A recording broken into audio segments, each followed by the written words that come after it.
All right, welcome to ASM Track Tips. Today we're going to Buttonwillow Raceway, running the CW13 3.1 mile track in the middle of Buttonwillow, California, aka middle of the desert. Buttonwillow Raceway Park. So to start with, this track doesn't have a lot of reference points. There's no brake markers or anything. There's no trees, so very little for reference stuff. So you gotta pick up what you can. So coming down the front straight into turn one, there's an access road I use right here as my brake point. Brake hard and heavy right at the access point. Turn one is a little faster than you think. Carry a little bit more speed than it appears.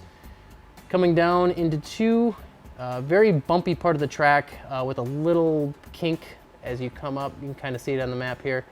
And you are following the blue line there. So very tight, and as soon as you get around that initial turn of two, you're going to be back on power, and it's somewhat of an increasing radius. Down into three, cotton corner. Hard on the brakes, be patient coming out of three, and then coming up the hill. Can't see it on the map here, obviously. There's a hill with some elevation.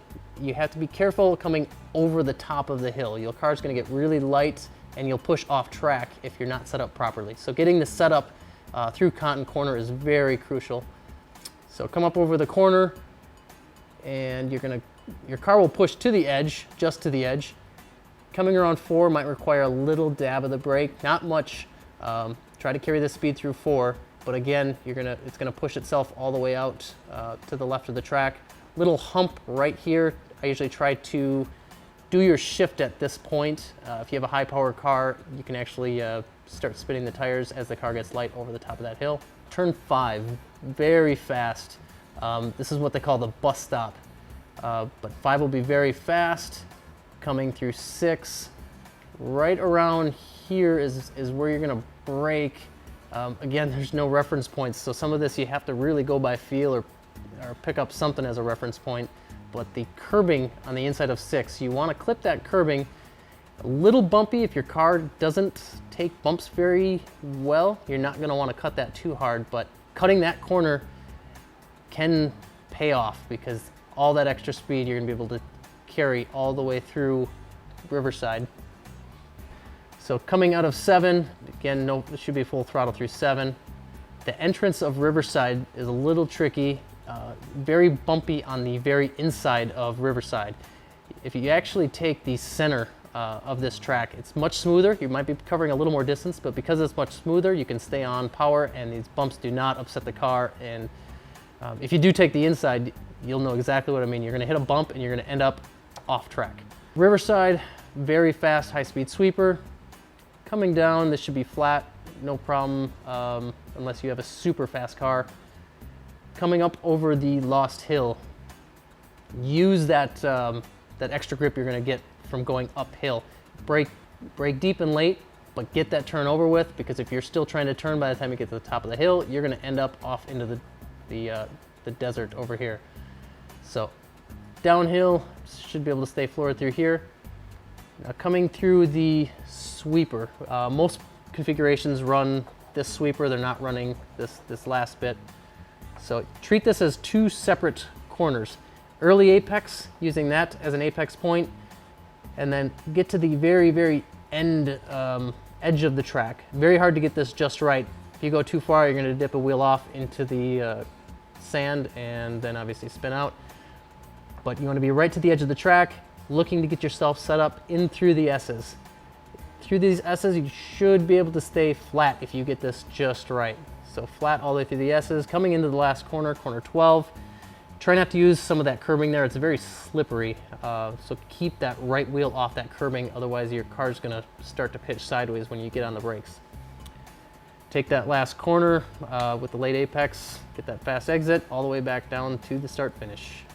This is in a borrowed Honda S2000 from RS West. It is a turbocharged S2, maybe only making a little over 300 horse. It's running really low boost, stock engine, nothing too crazy in terms of power on the Advent AO52 street tires. Just exited the S's, coming up to the last corner here, about to start a hot lap. Trying to get every last little bit of exit speed off that corner. Setting myself up for a hot lap. Coming down the main straight, And there's a little access road on the right there, using that as my brake point. Turning in, getting back on throttle, trying to carry as much speed off that corner. Very bumpy, slow section here. Hard on the brakes, very bumpy. Keep it tucked in tight, and I just hug it tight all the way around. It opens up, so getting on throttle, letting the car push out as needed. Coming up to corner 3, hard on the brakes, turn in and kind of keep it to the right, then to the left. Kind of trying to stitch this up over the hill here. Car will get really light and drift off to the left. Short shift again, turn in, a little over hill there. Try to carry all the speed here through the bus stop. Very fast, and hardest part of the track there. Clipping that curb kind of upsets the car, but try everything you can to carry speed through.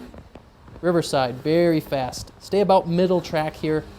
Very, very bumpy if you hug it too tight, and you can actually throw the car off track. Carry all this momentum you can.